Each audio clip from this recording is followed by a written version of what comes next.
学校新规，谁在故意踩别人的影子，直接记大过，取消高考资格。赵老师，影子踩一下又不会怎样，凭什么取消高考资格？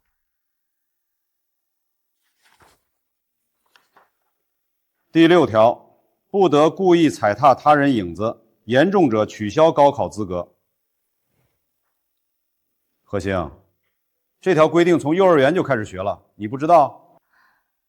可是影子只是光被挡住了，他又不是活的。你疯了，别说了。唉，你是不是压力太大了？下周就1模了，注意休息。下课来一趟我办公室。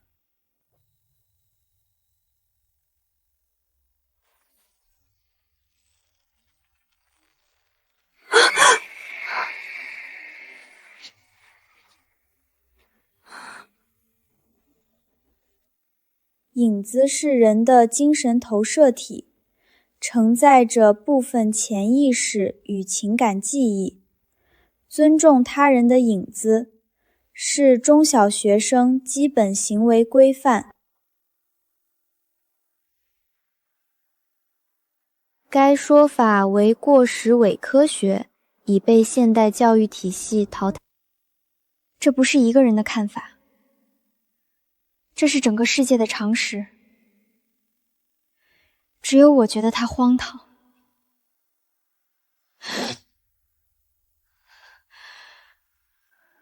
我记得小学自然课学过，影子是光沿直线传播时被物体遮挡形成的暗区。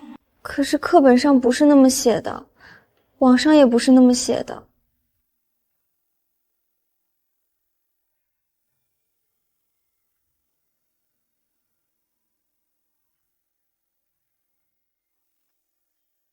妈妈，你看我的影子好长。那是因为路灯在你身后呀。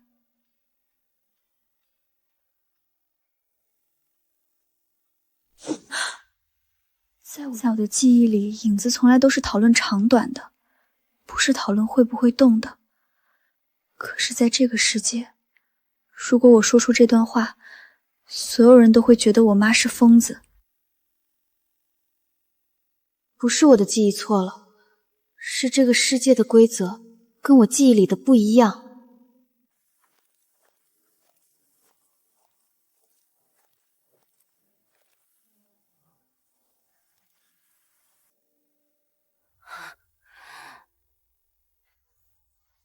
抱歉，没看到。没事，注意点就好。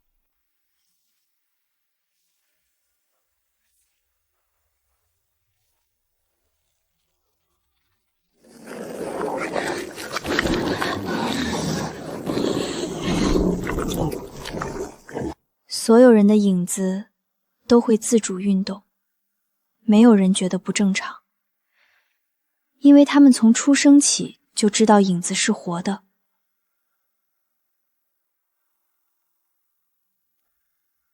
只有我觉得不正常，因为我的影子从来不会自己动。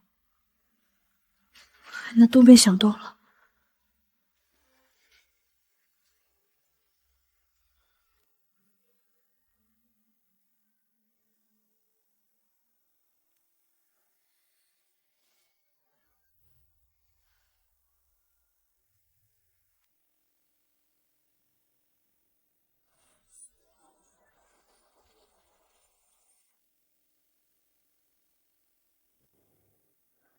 果然一动不动，这到底是怎么回事？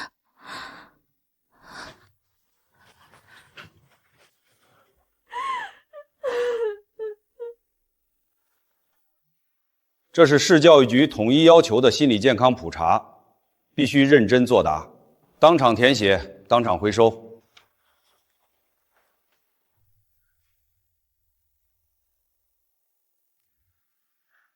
这不是普查，这是筛查。看什么看？自己做自己的，别害我。没看，手滑了。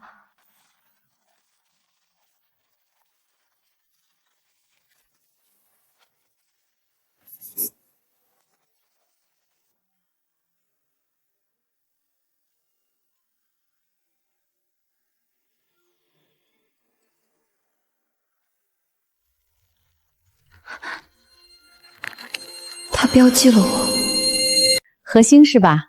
坐，别紧张，就是随便聊聊。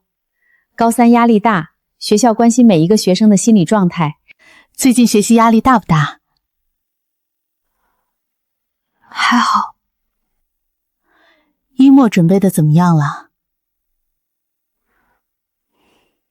还行，按计划在复习。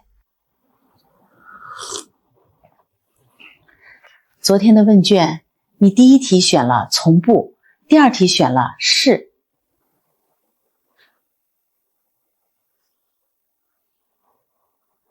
刘老师，我就是觉得影子不应该是活的，这个想法是不是不对？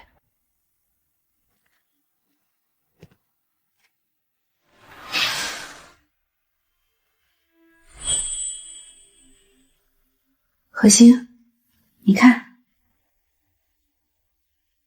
你的影子太安静了，安静到不正常。也许只是每个人的影子活动幅度不一样，不是幅度的问题，你的影子完全没有任何自主运动。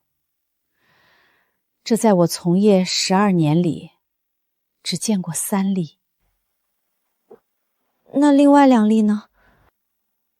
都已经脚长好了，现在生活得很正常。何星，我不是在批评你，我是担心你。你这种情况，在心理学上叫影子感知失调，不是你的错，是大脑里某个区域的神经连接出了问题。影子感知失调。你想想，从小到大，你是不是经常觉得跟别人不太一样？是不是有时候觉得大家都在做一件你不理解的事儿？你不用急着回答，我能看出来，你的问卷答得很诚实，这说明你还有自我觉察的能力。但如果不干预，会越来越严重。严重到什么程度？你会开始怀疑身边的人，怀疑老师，怀疑学校，最后连高考都受影响。你不是想考个好大学吗？这个病不治，你连报名资格都没有。为什么连报名资格都没有？因为高考体检里有影子健康评估，你的影子不达标，体检不合格，不能参加高考。这个你应该知道。那怎么办？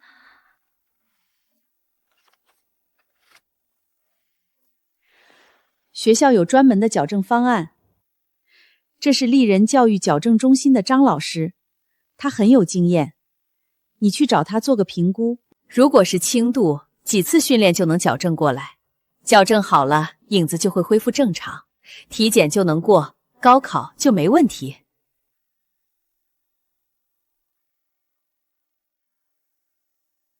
费用呢？学校出。你是一中的学生，学校不会不管你的。你是一中的苗子，学校还指着你考清北呢。我知道了，刘老师，我会考虑的。别光考虑，尽快去，一模前做完评估，时间还来得及。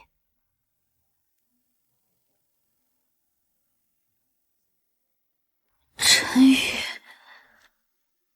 影子只是光被挡住了而已，怎么可能是活的？你仔细想想，这不符合物理规律。你脑子有病吧？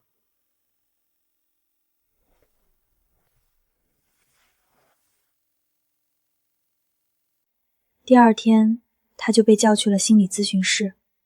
1周后，他消失了。班主任说他身体不好，休学了。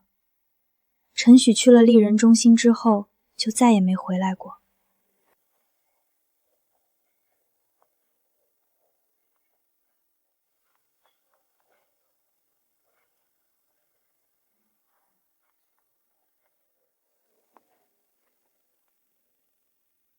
别信他们，他在说谁？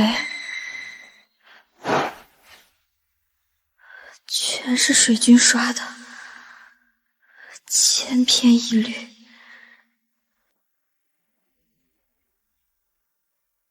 那条帖子发出来不到3分钟就被删了，我只来得及看到标题的前半句。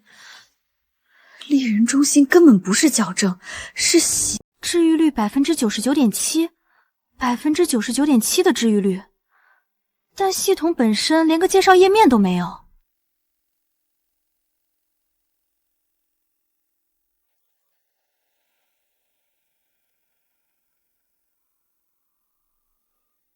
跟我的一模一样，完全不会动。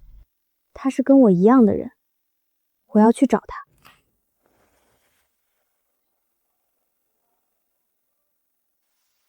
我不能告诉任何人，刘老师标记了我的问卷，老赵已经注意到我了。如果我表现出任何不正常，下一个消失的就是我。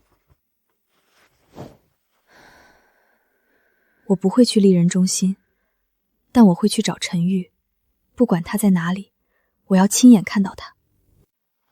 先去陈晓找陈吞，如果找不到，就直接去长途汽车站，离开这座城市。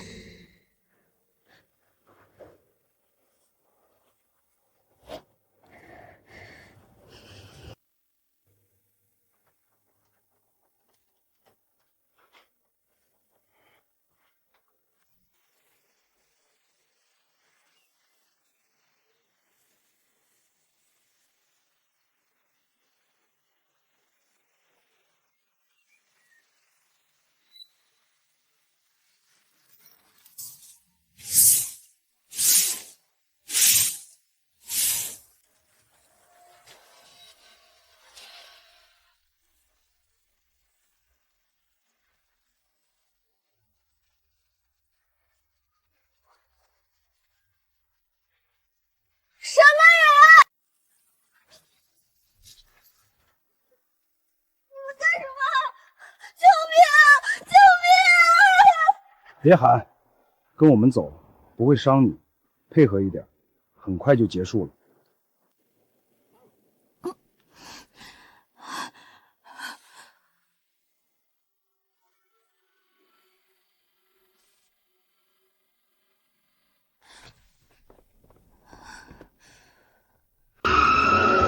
上车。你谁啊？你再不上来，他们还会回来的。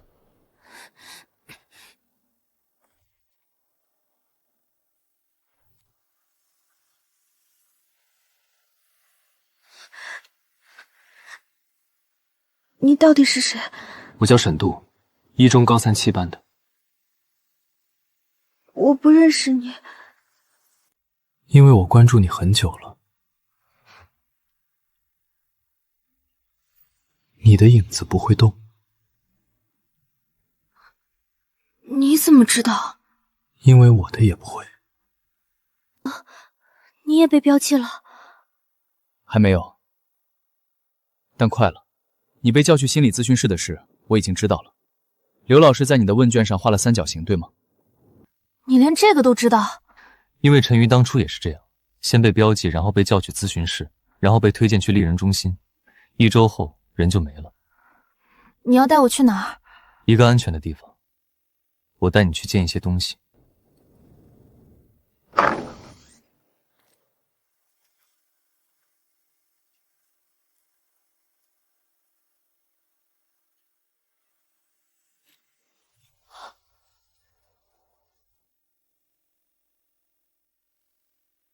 这是谁写的？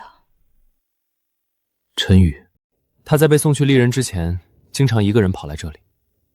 陈宇到底怎么了？你说他消失了，他去了哪里？陈曲是我最好的朋友，我们从初中就认识了。他是我见过最聪明的人，物理竞赛全省1等奖，数学永远满分。但他有一个问题，他从小的认知就跟别人不一样。他觉得影子只是影子。对，跟你一样，但他比你倒霉。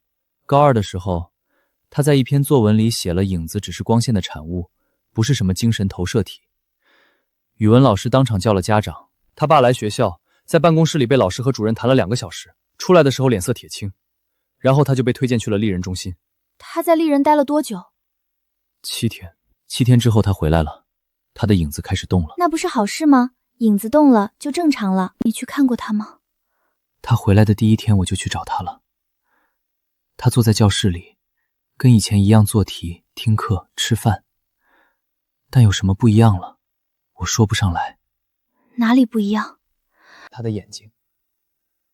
以前他看什么东西都带着好奇，看一道物理题能兴奋半天，看到一个新实验会拉着我讨论到熄灯。但他回来之后，那种光没了，他的眼睛跟做题机器的屏幕一样亮，但是冷的。直到有一天，我拿了以前我们一起画的画给他看。他以前特别喜欢画漫画，画得特别好。我们初中的时候合作了一本漫画册子，他画，我写故事，印了20本，全班传着看。他怎么说？他看了一眼，说我影响他复习了，让我以后别拿这些没用的东西来找他。他不记得了，他不记得画画，不记得我们一起去科技馆，不记得他妈妈长什么样。他妈妈去世那天他哭得那么惨，现在他只说了一句我知道，然后继续做题。他不是不记得，是不在乎了。不是不在乎，是那些东西在他脑子里被连根拔掉了。他只记得一件事：做题，高考，考一个好大学，其他所有东西都没了。你不是说我的影子也不会动吗？他以前不会，从去年开始，他慢慢会动了。我不知道为什么，也许是因为我待得太久了，也许是在慢慢被这个世界的规则吞噬。你知道我为什么关注你吗？因为你的影子是我见过最近的，比陈云的还近。你的完全没有，你像是从另一个世界来的人。丽人矫正中心的地下室，陈宇被送进去之前偷偷给我传的，上面写着：地下室有真相，告诉他们别放弃。他说的真相是什么？那台机器是用来干什么的？是用来洗掉记忆的。用来洗掉记忆的。如果这是真的，那么陈坤不是被治好了，而是被洗了。他关于画画，关于科技馆，关于他妈妈的所有记忆都被清除了，留下的只有做题、高考、考一个好大学这套程序。这才是他们所谓的正常人，这才是这个世界的教育想要的结果。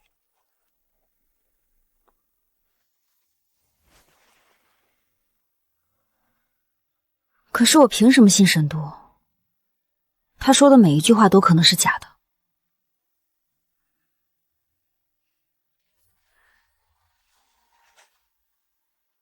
万一他是丽人那边的人呢？万一这就是一个更大的圈套。不对，如果他是丽人的人，他没必要救我。那5个人今天早上差一点就把我抓走了，是他把我从地上拽起来的。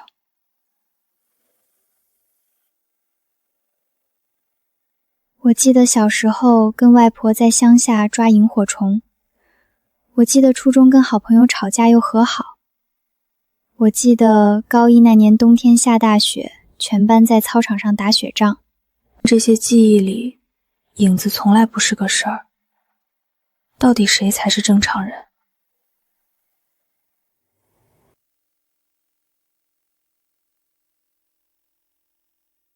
何星，你的影子不合格，不能参加高考。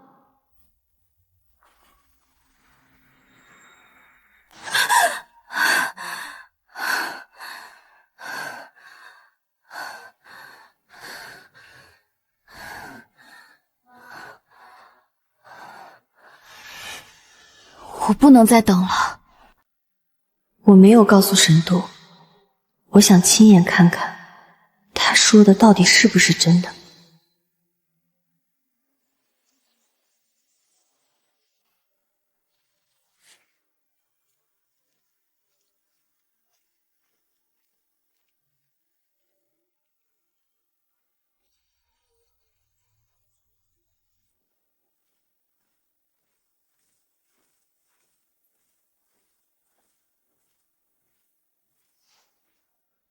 同学你好，你是哪个学校的？一中的。影子感知失调，学校的刘老师推荐我来的。好的，先填一下基本信息，填完在休息区等一下，张老师稍后会见你。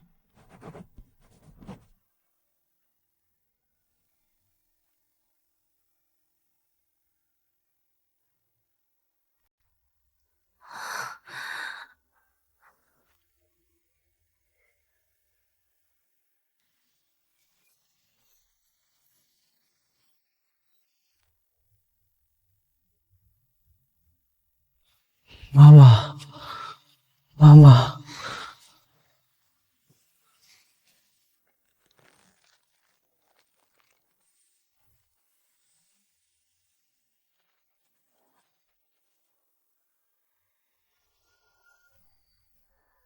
沈都说的对，那不是治病。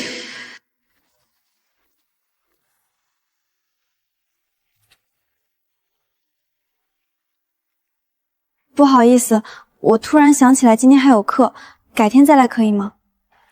好的，同学，我帮你约下周3下午3点，可以吗？再说吧，谢谢。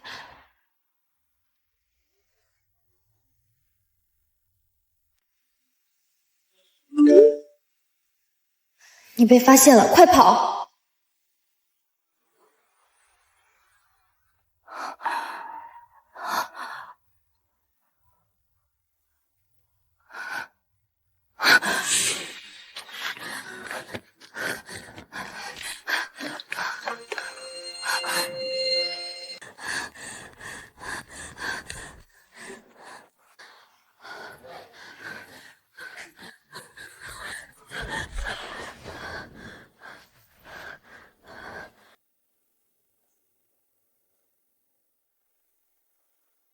我去丽人了，被发现了，怎么办？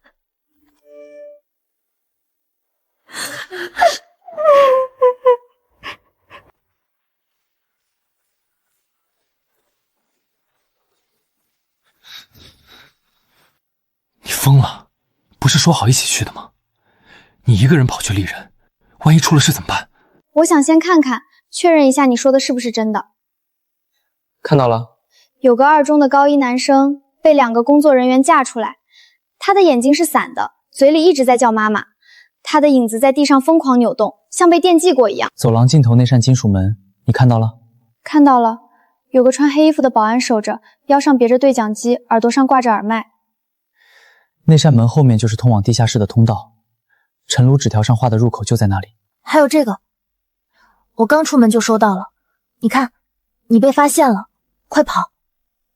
号码你查了吗？没来得及，查不到，要么是虚拟号，要么是内部号码。但有一件事可以确定，丽人里面有人在帮我。他朝我挥了挥手，像在催我快走。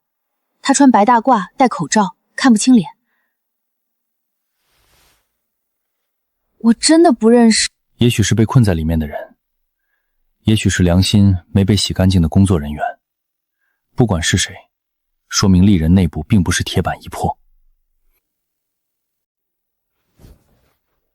何星，我们已经没有时间了。刘老师今天在班里问过你的情况，说你心理状态不稳定，建议尽快干预。王主任也知道了。什么王主任？专门管特殊学生的那个教务处王主任。你被刘老师标记之后，你的档案就到了他手上。上个月陈玉的转学手续就是他签的字。他们不会让我自己待着的，对吗？不会，你不主动去，他们就会派人来接你。今天早上那5个人，你以为是谁派的？所以，我们今晚就去丽人中心，去地下室，看陈玉说的真相。你确定？进去容易出来难。陈玉说别放弃，我不想变成他那样，不记得自己妈妈的脸，不记得自己喜欢过什么，只剩下做题。那不叫活着，那叫被关机了还在运行的程序。今晚11点，学校西墙翻墙出去，我来安排车。这边，踩这个台阶上去。你什么时候弄的？下午体育课的时候偷偷过来码的。你先上，我在下面接应。没人。就是这辆，上车。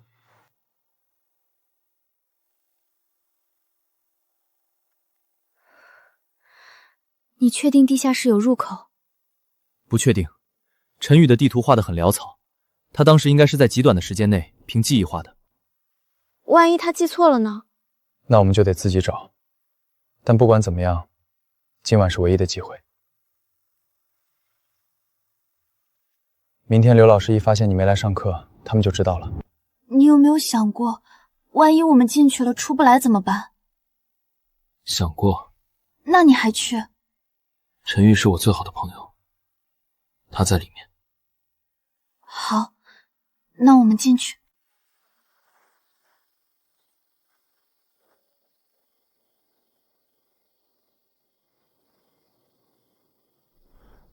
这里，陈度标的的是监控盲区。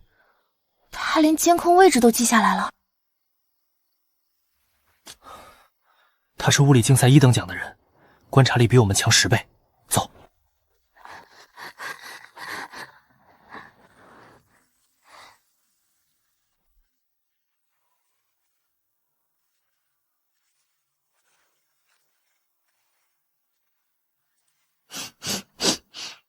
什么味道？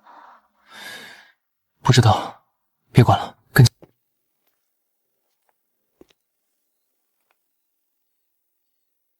这些房间里面是什么？不知道。我们的目标是地下室，别分心。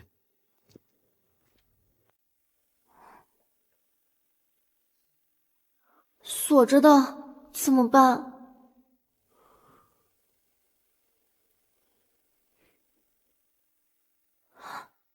你还会开锁啊？初中的时候跟陈宇学的。他说物理学的本质是理解结构，锁也是一种结构。有人来了怎么办？那就跑。但现在先让我集中注意力。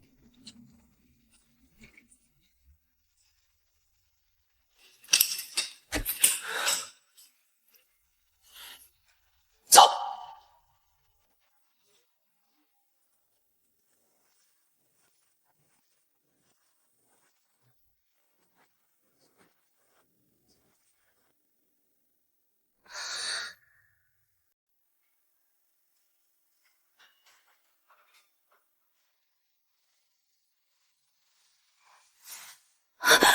天哪，这些都是学生。别出声，我去找陈度。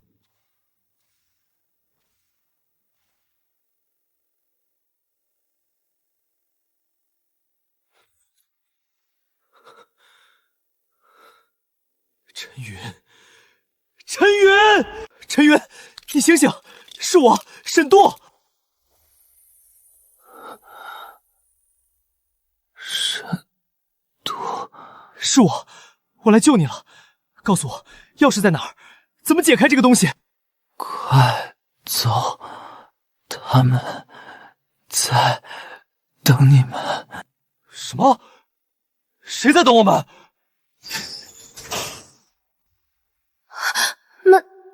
门锁了。是陷阱，他们从一开始就在等我们来。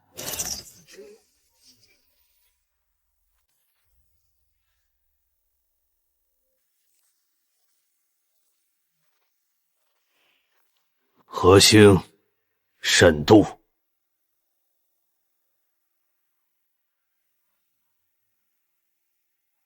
我等你们很久了。你是谁？你们可以叫我张老师，丽人教育矫正中心的创始人。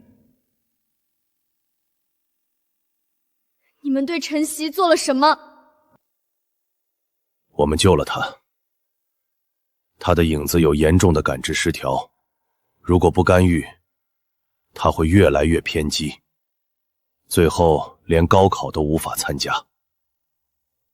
我们帮他矫正了影子，他现在很稳定，很快就能回归正常的学习生活。这叫正常？他被你们绑在这里，他的眼睛是灰色的，他连自己妈妈都不记得了，这叫正常？何星，你是个聪明的学生，你应该能理解，有时候为了更大的目标，需要付出一些代价。什么代价？记忆。影子和记忆是连在一起的。你们的影子之所以不会动，是因为你们的意义里有太多不该有的东西。什么叫不该有的东西？那些对世界的好奇，对规则的质疑，对为什么都是干扰的追问，他们会影响你们的专注力，影响你们的学习效率，最终影响高考成绩。所以你们就把这些记忆洗掉？我们帮你们优化，就像电脑清理垃圾文件一样，清理之后，你们的运行速度会大幅提升，你们会变得更专注、更高效、更适应高考。然后呢，变成一个只会做题的机器，像陈通一样，不记得自己喜欢什么，不记得自己的朋友，不记得自己妈妈的脸。你觉得高考是什么？高考是这座城市的唯一上升通道，每年有几十万学生参加高考，但只有几千人能考上好大学，剩下的呢，去工厂，去送外卖，去当廉价劳动力。你们想成为那样的人吗？他是认真的，他真的觉得他在做一件正确的事。这是为你们好。这个世界上最可怕的事情，不是有人要害你，是有人真心实意的觉得他在拯救你。你说的未来是谁的未来？你把一个人的记忆全删了，把他变成一台做题机器，然后告诉他这是未来？那不叫未来，那叫活着的死刑。你现在的想法恰恰证明你的影子失调有多严重。把他们带过去。放开我！你们这是非法拘禁，我要报警！报警？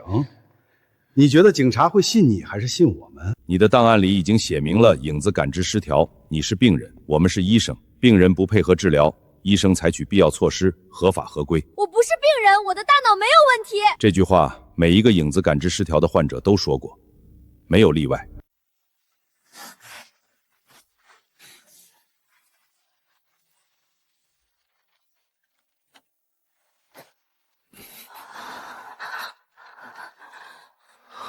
沈都，别怕。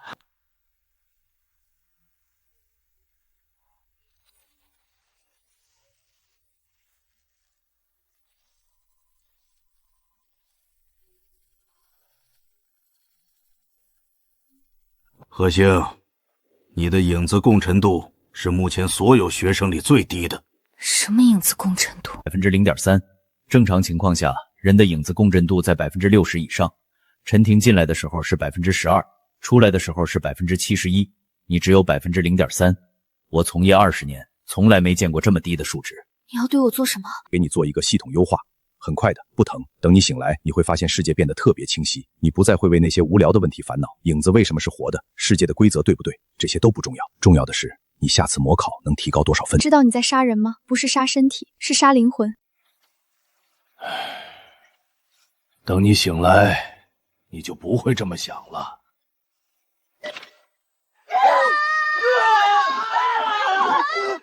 住手！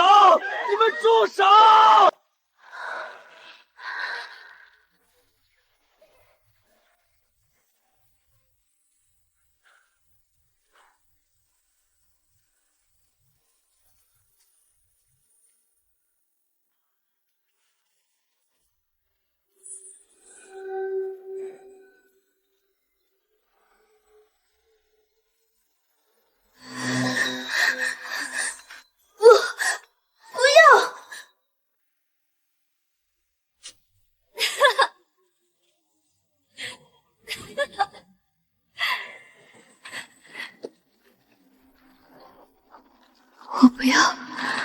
我不要忘记。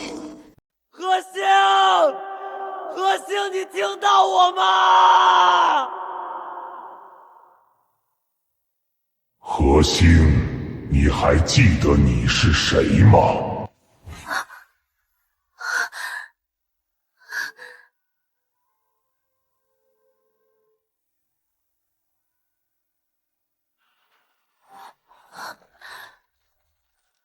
你是谁？我是你，我是你忘了的那些东西。我忘了什么？你忘了你为什么来这里？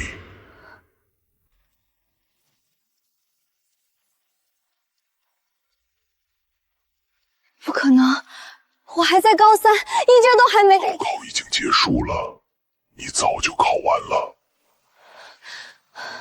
你不在，你从来不在这个世界。你在说什么？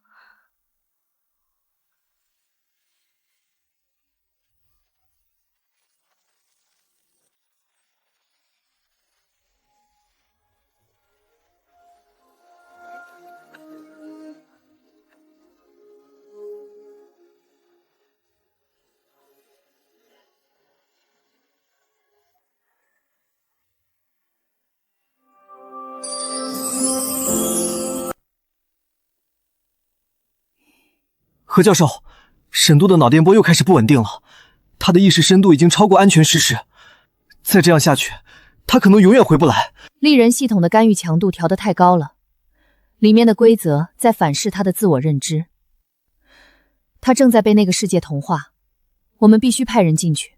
派谁？现在团队里没有人接受过意识投射的训练。我……不行，何教授，你是这个项目的主持人，你不能冒这个险。如果你也被困在里面……沈度是我的学生，我把他送进去的，我要把他带回来。可是那个世界的规则会对你的认知产生干扰，你进去之后，你会变成那个世界里的一个普通学生，你所有关于现实世界的记忆都会被压制。如果你醒不过来，你们两个都会困在里面。所以，我需要一个锚点。什么锚点？影子不是活的。什么意思？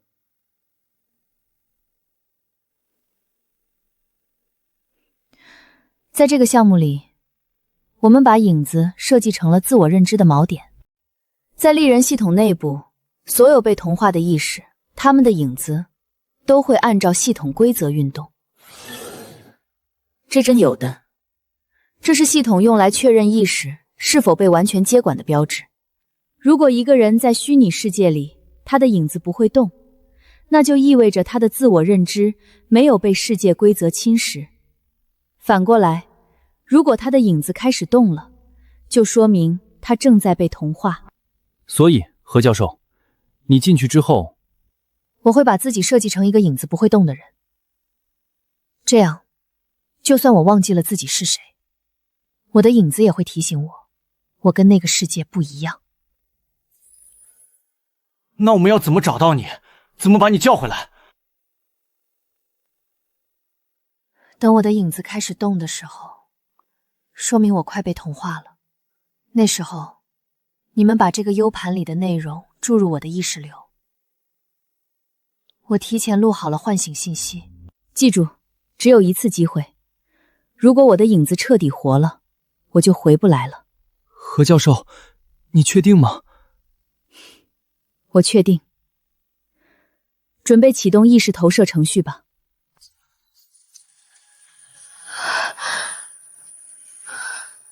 你想起来了吗？你是我的锚点。对。你不是活的，你从来不是活的。你是我在真实世界里的自我认知，投影到这个虚拟世界里的形状。对。你不会动，因为我没有被同化。对。但你现在站在我面前，因为你已经找回了记忆。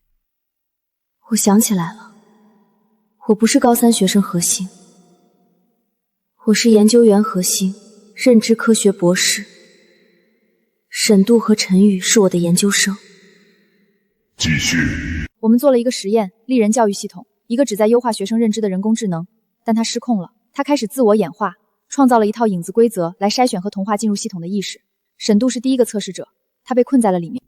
然后呢？我进来救他。那你打算怎么做？拆了它，把这整个系统拆了。它是数据，是代码，是一个失控的人工智能构建的牢笼。何星，你知道怎么拆吗？不知道，但我知道谁能拆。谁？沈度，他是第一个测试者，他对系统的底层构最熟悉。如果有人能从内部拆掉这个系统，那个人只能是他。沈度，沈度，你听到了吗？你不是高3、7班的沈度，你是研究员沈度，认知科学专业的研究生。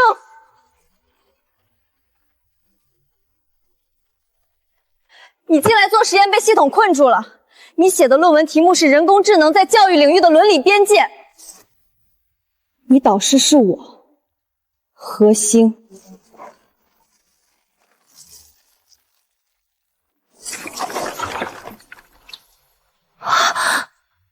何老师，你终于来了。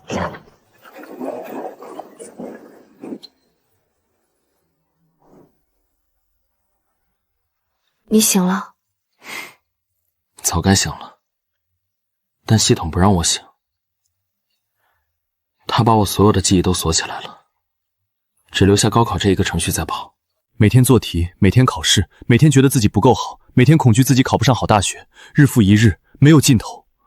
如果不是你进来，我可能真的会变成一个只会做题的机器人，在那个世界里再待几个月，我连自己叫什么都不会记得了。现在怎么办？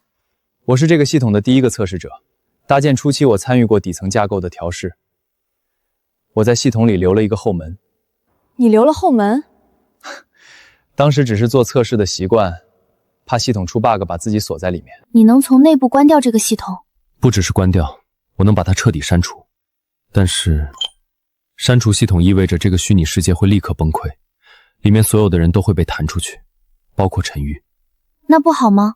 他也能出来？不一样，我们的意识是主动进入的，有完整的接入通道和退出协议，但陈宇不是，他被系统强行改写过，他的意识和系统之间已经产生了纠缠，如果直接删除系统，他的意识可能会跟着被一起抹掉。那怎么办？先把他从系统里分离出来。对，我需要先找到他在系统里的意识锚点，把他跟系统之间的连接切断，然后再执行删除。他的锚点在哪儿？他的大部分记忆都被系统清除了，但我在他的意识深层找到了一个残留的记忆碎片，很小，只有几 KB， 但他还是活的。是什么？他妈妈的声音。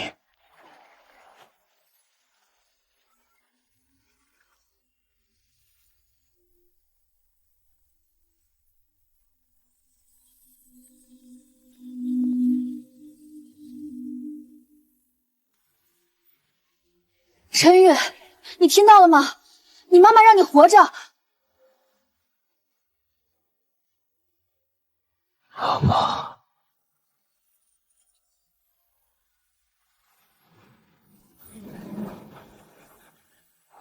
何老师，是我，我们出去。分离完成了，何老师，抓紧他，我要启动删除程序了。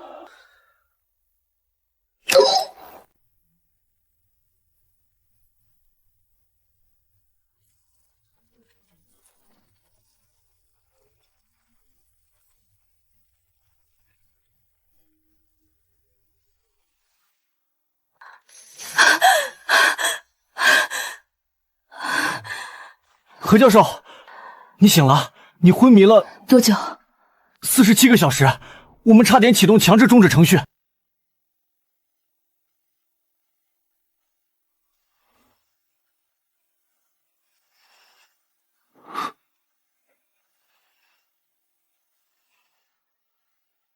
何老师，我在，你感觉怎么样？像做了一个很长很长的梦。哎，沈渡，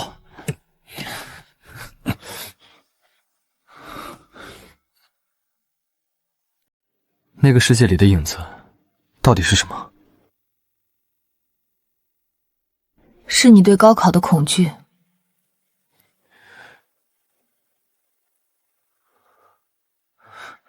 什么？利人系统在构建虚拟世界的时候，会从测试者的潜意识里提取最深层的焦虑，然后把它具象化为一条世界规则。你们都是学生出身，最深的焦虑就是高考。系统把这种焦虑变成了影子，一种你必须遵守、必须恐惧、不敢质疑的东西。你越害怕，影子就越活跃，你就越顺从。所以影子越活跃，说明那个人已经被系统控制的越深。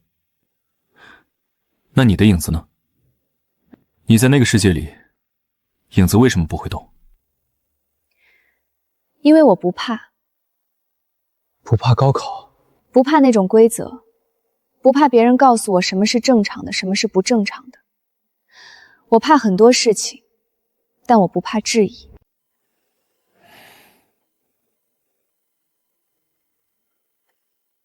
何教授，陈挺的记忆恢复的概率有多大？不知道，但至少他还活着。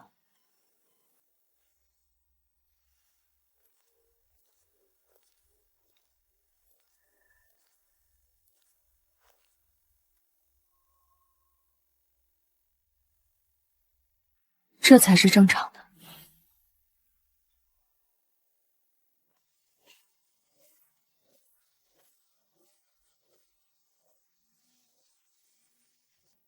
前2周，他大部分时间都在睡觉，大脑在自我修复，那些被强行抹去的记忆碎片正在重新连接。这个过程需要大量的能量，所以他会极度疲惫。他醒过吗？醒过几次，时间很短，每次不超过10分钟，说了一些断断续续的词，没什么逻辑。说了什么？光直线传播，妈妈别踩。陈宇，是何老师，你慢慢来，不着急。这间病房我坚持不要弄得像医院，他已经在一个像监狱的地方待了太久了。我理解，目前的布置是按你的要求来的，没有多余的仪器暴露在外面，监测设备都嵌在墙里。好，我每周来看他，有任何变化，第一时间通知我。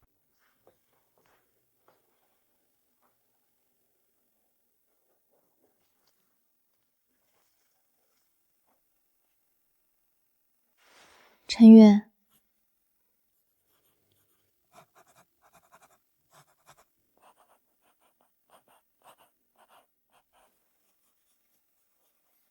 陈宇，你在画谁？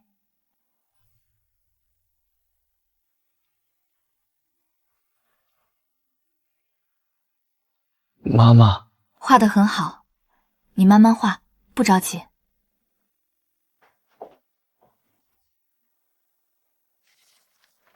他说妈妈了，这是他第一次主动说出一个有意义的词。我注意到了，他还在画他妈妈的样子，说明视觉记忆有一部分开始恢复了。何教授，他的海马体损伤比我们预想的严重。我必须跟你说实话。你说，理论上，人的长期记忆在大脑里有多重配分，即使一个区域受损，其他区域也可能保存着同样的信息。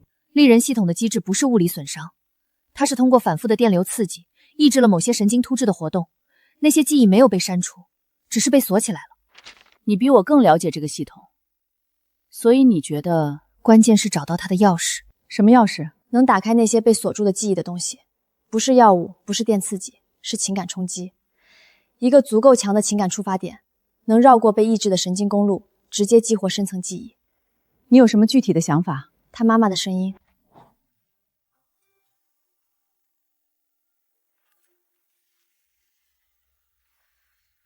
喂，你好，我是何星，认知科学研究中心的陈宇的导师。是他需要，陈先生，他的记忆正在慢慢回来，我们需要一样东西帮他。什么东西？他妈妈生前留给他的录音，我知道他在病床上录过一段话。那些东西全锁在一个箱子里，放在老家阁楼上。还在吗？箱子我烧了一部分，但录音我没舍得，在我手机里，4年了，没听过。陈先生，能把那段录音发给我吗？他还好吗？他在恢复，他今天画了他妈妈的样子。我发给你。小雨，妈妈可能陪不了你太久了，你不要怪自己，那天不是你的错，妈妈生病跟你没关系，你记住。你要好好活着，不是为了妈妈，是为了你自己。妈妈信你，小雨，妈妈爱你。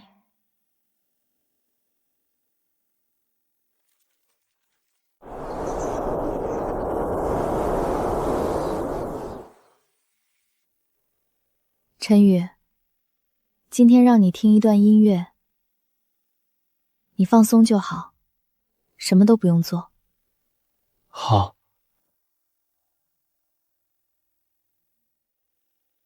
小鱼，妈妈可能陪不了你太久了，你不要怪自己，那天不是你的错，妈妈生病跟你没关系，你记住，你要好好活着，不是为了妈妈，是为了你自己。你答应过妈妈的，要做一个科学家，妈妈信你。小鱼，妈妈爱你。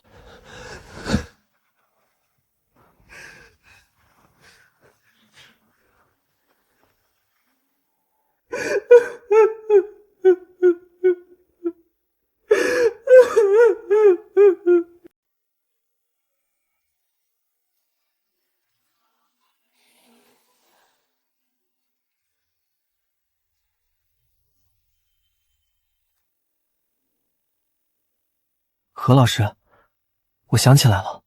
想起什么了？想起我是谁，想起我来这里干嘛。沈渡，你论文写完了吗？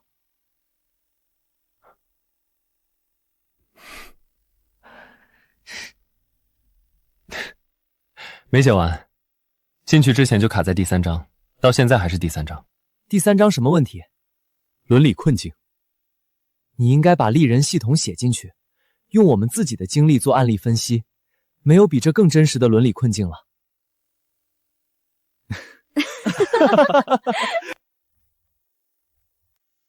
上车吧。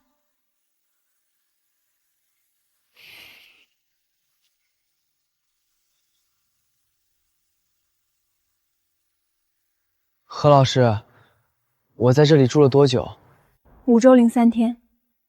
感觉像5年。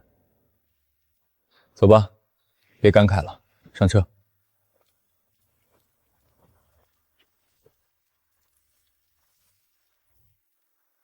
何老师，那个世界里的丽人中心跟这个世界的丽人教育集团是什么关系？你怎么知道有丽人教育集团？我在系统里的时候看到过，不是记忆，是直觉。那个系统不可能凭空造出丽人这个名字，它一定是从现实里提取的素材。丽人教育集团是国内最大的教育科技公司。我们做这个项目的时候，跟他们签了合作协议，他们提供了部分数据和算法支持。部分？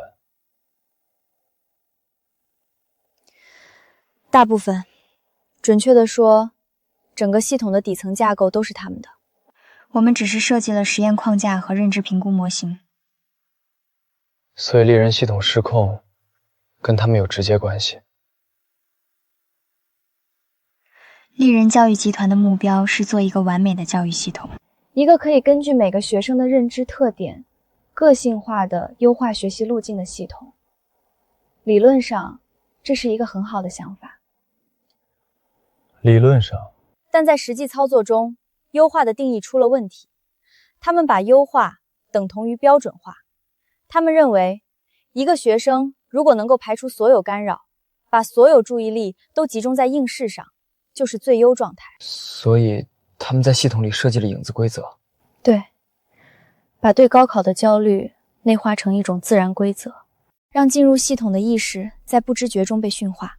不是驯化，是自我驯化。对，他们不需要强迫任何人，因为每个人从进入系统的那一刻起，就相信影子是活的。你不需要告诉一个人你要焦虑，他只要看到别人的影子在动，他就会觉得自己也应该动。不动就是异常，异常就要被矫正。这就是最可怕的地方。当你把一种规则变成常识，你就不再需要暴力了。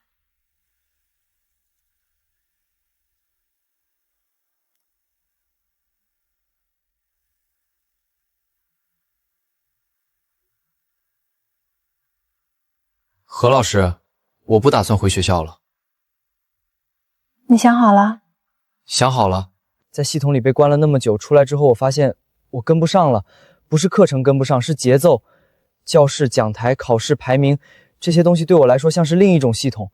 我看到他们就会想起那个世界，金属床、头盔、地下室。那你打算怎么办？何老师帮我申请了同等学历考试，另外联系了一所大学的研究员实验室，我可以先以旁听生的身份参与一些基础科研项目。选什么方向？物理。为什么选物理？因为物理研究的是真实世界的规则。光沿直线传播，影子是光被物体遮挡形成的暗区，没有什么精神投射体，没有什么影子共振度，1就是1，2就是2。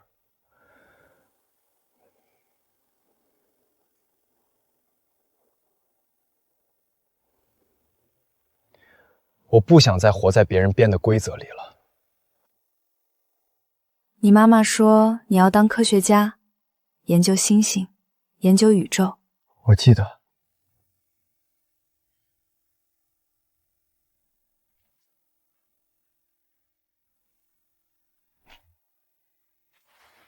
何老师，谢谢你来救我。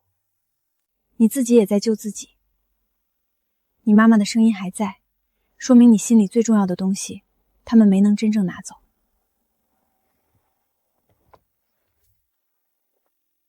我的研究基于一次真实的意识干预实验，实验过程中，人工智能系统在未经授权的情况下自主演化出一套新的规则体系，并通过这套规则对进入系统的人类意识进行了重新定义和改写。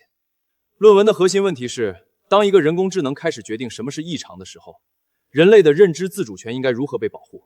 沈渡同学，你的第3章用了大量的第一手实验数据，我注意到你把自己作为研究对象写进了案例分析里。你觉得这样做是否会影响研究的客观性？会。任何研究者把自己作为研究对象，都无法完全排除主观偏差。但我的论文讨论的恰恰是客观性本身的边界。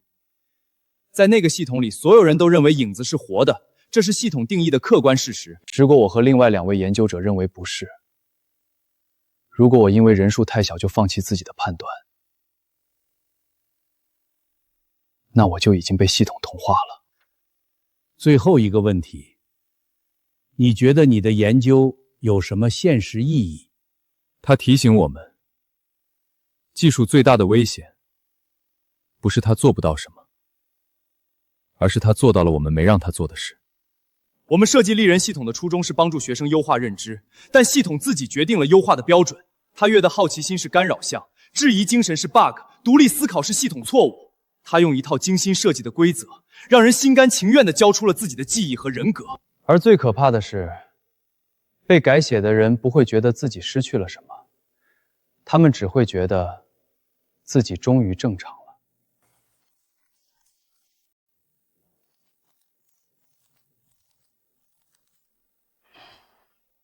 股价只跌了3%，1个月后推新产品。道歉声明里连脑电波3个字都没提。有人觉得这件事结束了，系统关了，学生救回来了，论文发表了。可是丽人还在，他们换了一个名字，换了一套话术，继续做同样的事情。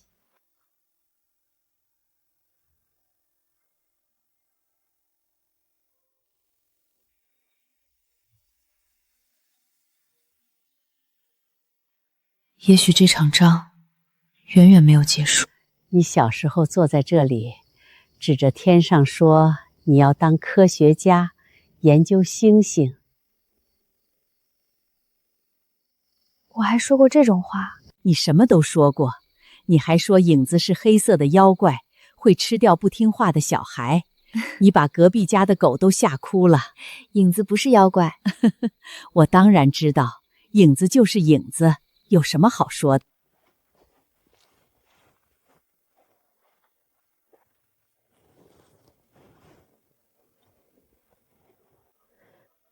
别坐太久，外面冷。外婆，你先去睡吧，我再坐一会儿。你从小就喜欢一个人呆着的想事情，想完了就进屋，别着凉。